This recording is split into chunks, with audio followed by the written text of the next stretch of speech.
Welcome. This is ActiveSpirituality.life. It is a weekly forecast program with astrology and a guided meditation activation to help you make the most of your week. It's run by Pamela Cucinell, that's me, the astrologer, and Suzy Meszoly, Master Healer. We invite you to find out more about our individual work. Suzy Meszoly, SuzyMeszoly-healer.com, or insightoasis.com for astrology. You can also find both of us at ActiveSpirituality.life, and we look forward to your joining us every week. Please share with your friends. Here we go. Welcome to ActiveSpirituality.life. We are Pamela Cucinell and Suzy Meszoly, and Pam's going to tell us all about the first week of May, week 18 of 2021, starting with Monday, May the 3rd. Thanks so much, Pam. Okay, I hope you all had an revelation or enlightening time last week when we had that full moon in Scorpio, which might have created a very intense beginning of the week and then as it unfolded. So we are in the waning moon cycle, meaning that the moon is going from full to noon to new. And so as a result, it's advisable to finish things up, do things that are about integrating information. Keep in mind everything that is, what do I want to wrap up, finish, kind of put the ribbons on, or shelve. And on Monday, the 3rd, we have the last quarter moon. The moon is in the sign of Aquarius. And this is a very well-aspected moon for continuing to move through and do things, especially that have to do with unity, how we unite, and what leaves us open to opportunity. So Aquarius is an air sign. It's what we call fixed, which means it sustains the seasons. So we're in this groove of information that's about what am I absorbing, learning, integrating, taking in. So it's a really good day, as is Tuesday the 4th, for concretizing something that we've come to know. Aquarius, distilled down to 2 words, is I know. So an Aquarius who conveys information in a way, and this is one of the gifts of a well-aligned Aquarius, or someone who has a strong Aquarius signature. Aquarius is the sign of the water giver, the water bringer, the person carrying a vessel of water. So Aquarius, being an air sign, is able to take emotional information, things we feel, and convert it into language or ways that people understand, to objectivize, detach, analyze, and bring that information so that it is cohesive and understood. That's the ideal with Aquarius energy. So for each of us over the next couple of days, we can take something that we've been working to understand, assimilate, bring within us, and really get to the point of learning to knowing. So that can happen. And it can happen in relationship. It can happen in something you're studying. It can happen in just information that you seek to try to glean, to really hone in on whatever the target may be. One thing to keep in mind on Monday especially is morning may be a bit challenging, especially early morning. There's a picture in the sky between the sun and Saturn, and this can also manifest in some way in the news or the bigger picture, because what's happening is we are being challenged about, can you step up, take responsibility, and declare to who is the authority in the room? What is the label? The status quo may not be what we're carrying anymore. Who is the authority in last word? So that can happen within each of us. It's basically coming to terms with the father archetypal energy. What is that part of yourself that says, this is what we're standing up for, this is what we're committed to, this is what we're taking responsibility for, this is how we stand in the room. So when we're fully grounded and we integrate that energy in a way that really feels like we own it, then we own this day and the day following. We don't want to feel as though we're being berated, led, cajoled, made to feel less than or self-critical or criticized by another. We want to understand what we're doing, own it, and stay in that truth. And that's where we get to the I know energy of the Aquarius that lets us know the verisimilitude, the absolute truth of what it is that we believe and own and feel comfortable declaring. Now, later in the morning, there's an aspect that speaks about perhaps an upset, a revelation, something that comes through that may turn that ship around. So sometimes when we're standing in truth and we're sure of where we're going and what we're doing, we have to adjust in order to stay in line with what it is we want to follow through and make happen.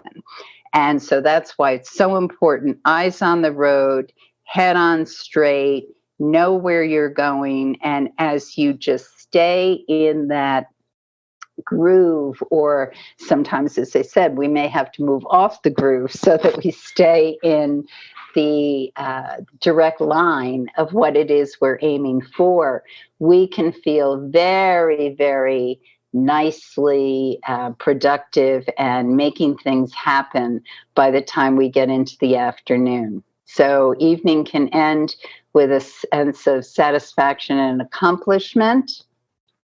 Mercury enters Gemini late in the day. And so Mercury moves into an energy that's much more about information coming quicker.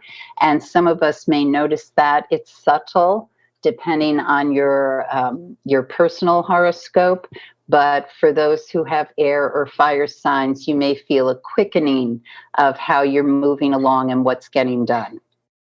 So Tuesday the 4th, the thing to keep in mind is we want to be very aware and careful of how we marry what we need in life with what we want. Sometimes it feels like we can't have both. And for some of us who are born with strong configurations of Moon and Venus, we may have been dealing with this most of our lives, this sense of I'm getting what I want, and yet some of my needs aren't getting met, or I'm getting what I need, but what I truly want isn't necessarily coming together on the same page.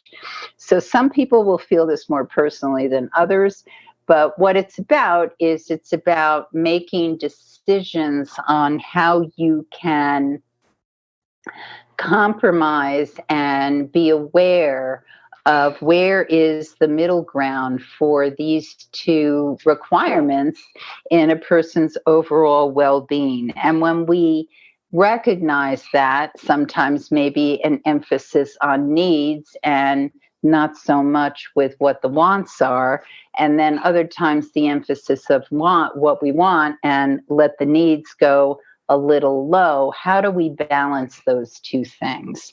And as I said, for some of us, it's a struggle. And for others, it's just, what is she talking about? But it may come up, and it's something that the more conscious we are and the more aware of it, the better our ability to bring those two pieces into alignment. The afternoon into early evening, very auspicious time. the moon in the sign of Aquarius. Jupiter is in Aquarius.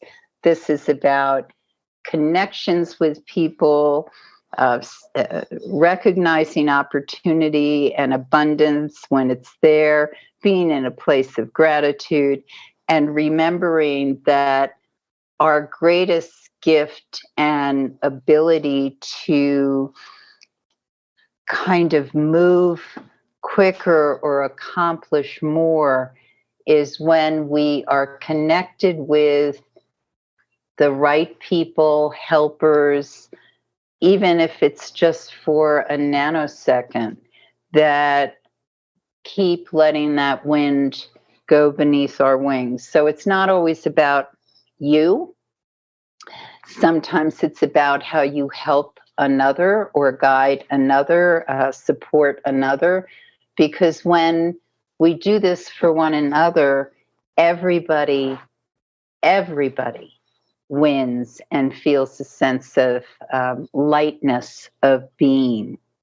The moon goes void, of course, at 8:05 p.m. The times I give are Eastern time. And once the moon is void, of course, then it's not making any more geometric aspects to another planet before it changes signs. And when that happens, we're not in a period where we are as emotionally attached to outcome. And this can change depending on your personal horoscope, but overall, the next couple of hours are good times to recharge, clear off your desk, kind of get yourself ready for the next chapter by releasing everything you might need to release before you enter into it. The moon enters Pisces at 10:09 p.m.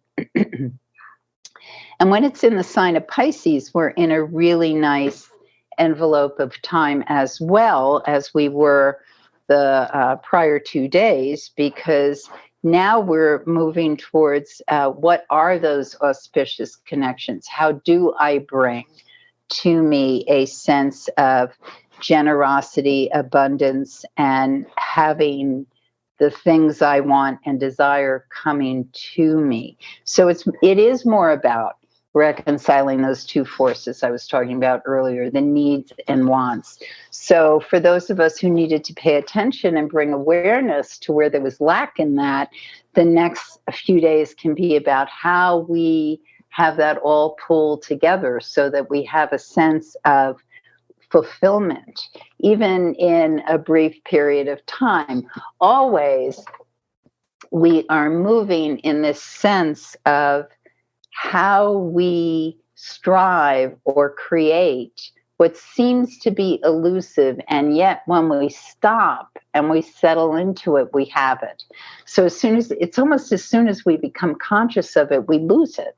It's very interesting to be a human being. But anyway, not to get too philosophical. Yes, okay. So Tuesday evening, as I said, once the moon enters the sign of Pisces, 10:09 p.m., then we wind down. It's wonderful dream time to think about your intention. What is it you want to bring and accomplish over the next few days? And also, I'm just looking at some information here. Also, this week, we are, as I said, waning moon cycle. We're wrapping up before we get to that new moon that happens next week on Tuesday, which I'll talk more about then. But I think that part of what I see on this particular week is it is so generous with our ability to really assimilate and get the wisdom, the emotional intelligence that we have ideally been picking up and learning over this particular lunar cycle. So I would say the emphasis on, as I look at Wednesday the 5th and Thursday the 6th, is be generous. Be generous with your time. Be generous with the people with whom you spend time. Be generous with giving, not so much, oh, I'm giving so much, I have less, but to give from a place that feels this is what I have and this is what I am totally comfortable sharing. Because when we're in that space of awareness that in order to receive more, we have to empty out. So this is a valuable thing for artists, for caregivers, for people who give, to remember, because when we give, and we don't leave space to receive, we are actually stopping the flow of how things happen. So the awareness of giving has to be with keeping in mind the balance of now the conduit to receive is open and ready. Because if you're not paying attention to that in the same way you're paying attention of what you output, then you're throwing yourself out of balance. And so how do you receive? How do you take in? Think about the great waters of the earth that have been dammed up, the rivers that have been forced and guided in different ways and directions. Man contrived without an awareness of how does the river, the lake, the body of water, how does it receive so that it can continue to give? And when we don't have an awareness to that, we tamp the flow. And so the next couple of days are so highlighted to give yourself an awareness of, am I accepting and receiving with the same generosity that I give? Because if you're not, then there's only going to be so much you can give. So, and that is especially of consequence to anyone who's in the creative process, the giving process, the healing process, anyone who this is so much of what they do on a daily basis. It's important to listen. Moon in Pisces always, always, always reminds us to listen. How attuned are we to sound, to messages, to receiving? Because if we're not attuned to that, then we lose our ability to flow, to give. So these are dynamite days. Can't impress that enough. Wednesday, Cinco de Mayo, and Thursday, which isn't really as important to Mexico as the United States has made it to be. It was like a reason for 2-for-1 margaritas, I guess. So, okay, so Friday the 7th, the moon goes void, of course, at 3:36 a.m. in the wee hours of the morning. So as I was saying, it's really important to enter into dream state Thursday night, the 6th, as you're receiving in those wee hours of May 7th, whatever love information can come in. And then one of my favorite things to do is to wake up first thing in the morning and kind of lie in the space and allow in whatever the message is, because that's usually very juicy and informative.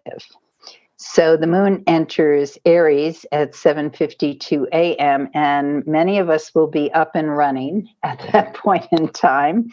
Fire moon, first sign of the zodiac, cardinal energy. And again, it is cooking with solar energy on fire. And it just moves. So the thing to keep in mind on this day is that it's really, really important to let your body move in the way it needs to. What we want to avoid is a sense of, I'm racing really fast, I've got to get these things done. We want to expel excess energy as safely as possible, as early as possible in our day. So whether that's a brisk walk, running, vinyasas, whatever your routine is, to kind of get the fire to a place where you feel like your engine is stoked and you are handling the energy. Because some of us who have a lot of fire or a lot of Mars or Pluto aspects may be feeling this like engine inside of us that we can barely contain. And that's why to contain it, understand it, and control it is going to give us a much more effective day.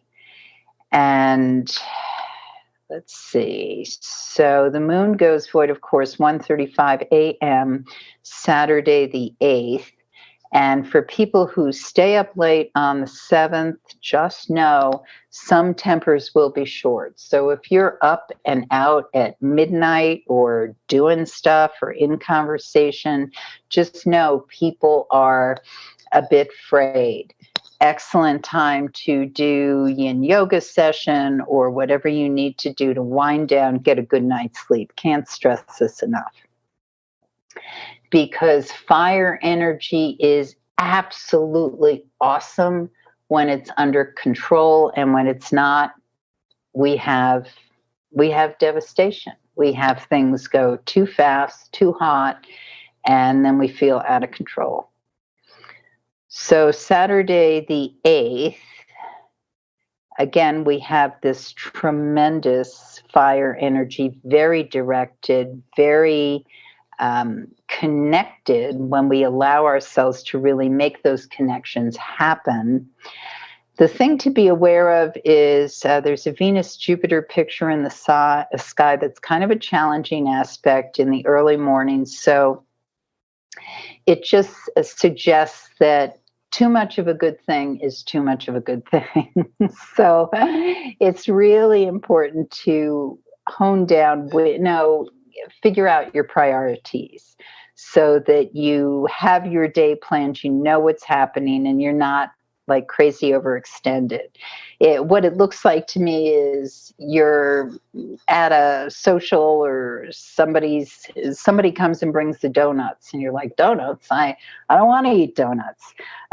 So just know that you want to close things down and prioritize. And if you're going to have a donut, just have one or maybe even half of one. And overall, highly productive, high octane day, as is Sunday the 9th. So these are great days to expend energy wisely.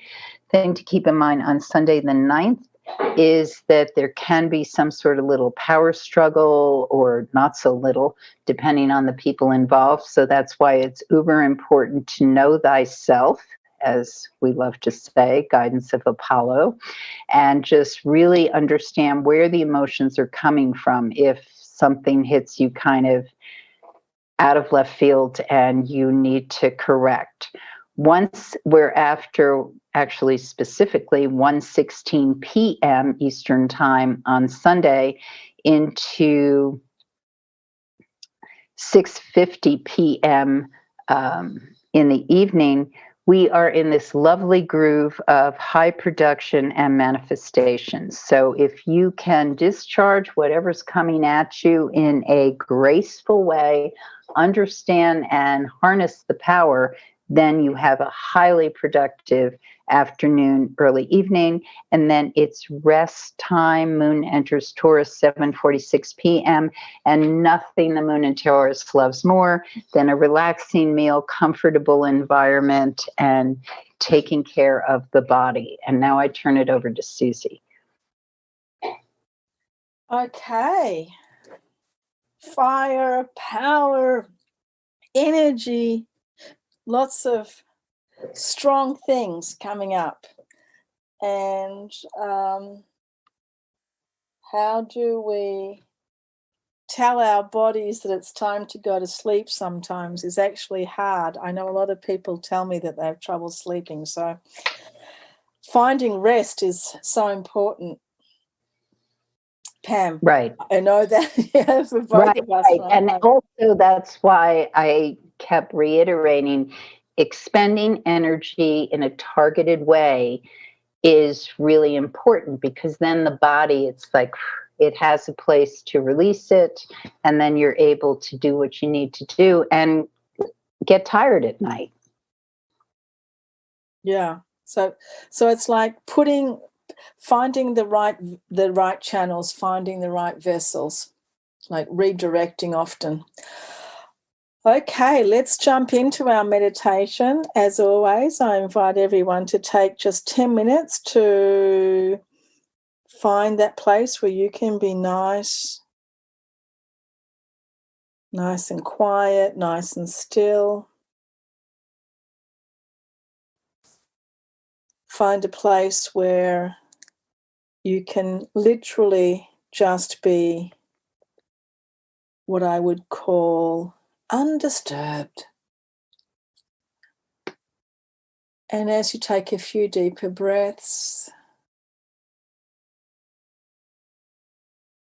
recognizing that this 10 little minutes can do a reset. So just take a few deeper breaths.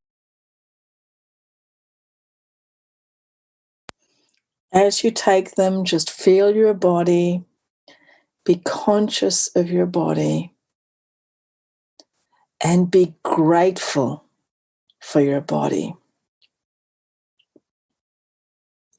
In fact, today, let's spend our 10 minutes being grateful for our body, grateful for our mind, grateful for our spirit.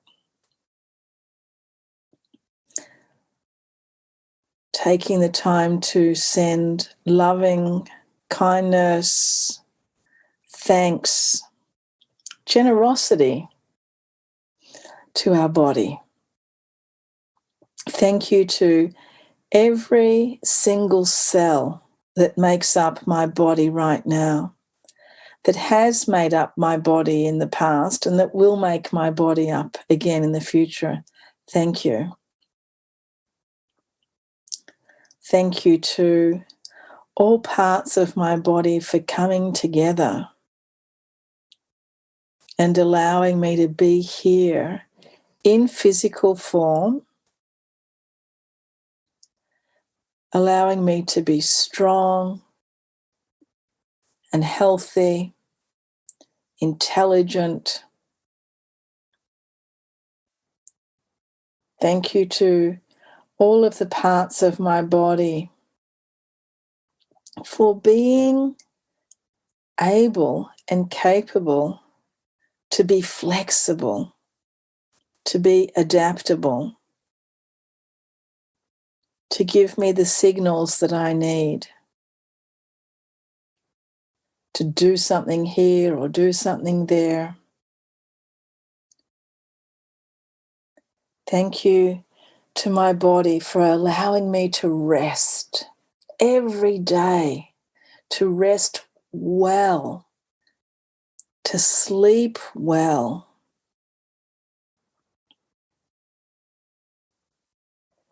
Thank you to my body for allowing me to be awake and to be active, to be fit and healthy every day, to move around, to move fast if I need to move fast, to move slowly if that's what's needed, to be strong and powerful when needed, and to be very gentle and very graceful when needed.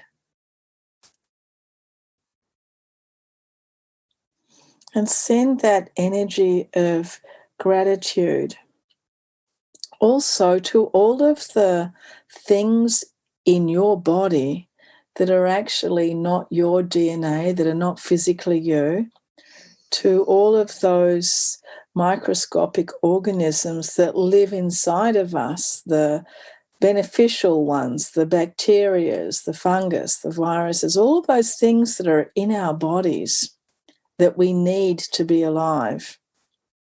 We say thank you to them. for staying within healthy populations, for staying with us and helping us to be alive. We say thank you to all of the water that makes up most of our body.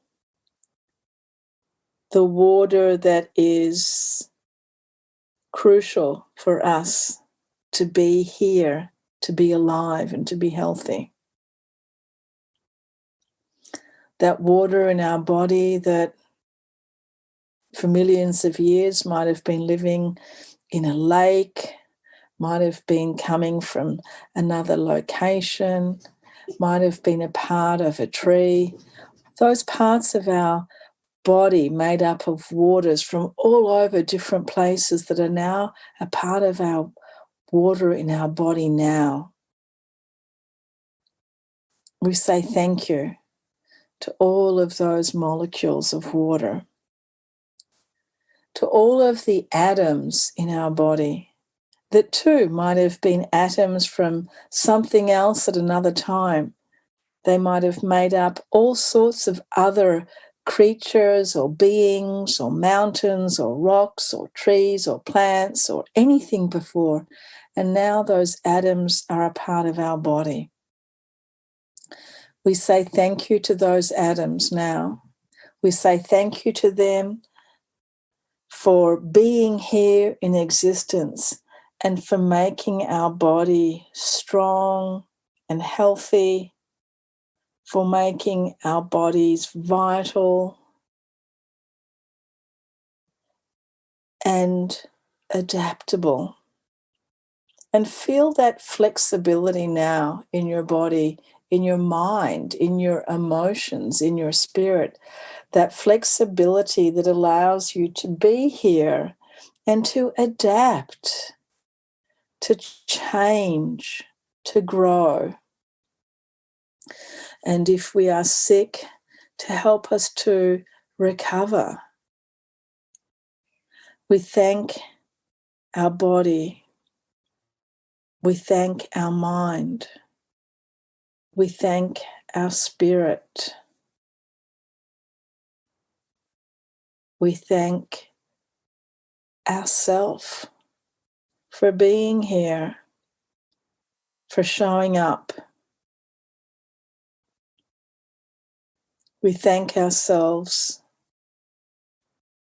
for being able to deal with all the different bits and pieces that life offers us. We thank life for the experience. And as we feel this energy of gratitude, of generosity towards ourselves, towards life, we send this now out to every living being everywhere, to all of life. We feel ourselves connecting to all of life everywhere. And we say thank you. We express gratitude. We express gratitude to all of those parts, all of those elements, all of those bits and pieces of our life, of our planet, all of those things also that we actually don't even consider to be alive, but that are all full of consciousness, all full of spirit, all full of awareness. We give thanks and we send vital health in all the directions, in all the dimensions, feeling ourselves connecting deeply, reaching out, in this infinite universe, and feeling the extreme depth of that vastness, that we are a part of this exquisite, infinite landscape of consciousness. And for all of this, we are grateful. So blessed to be here as a conscious being. So blessed to be here to think, to act, to pray. Thank you.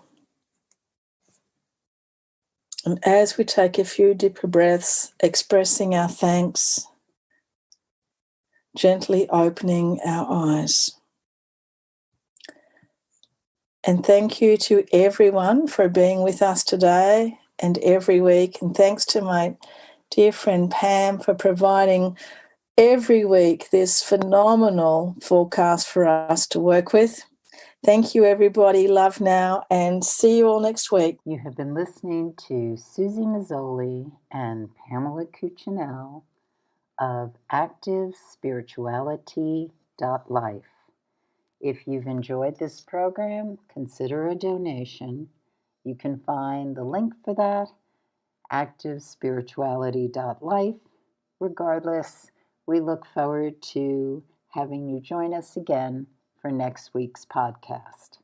Please share and have a great week.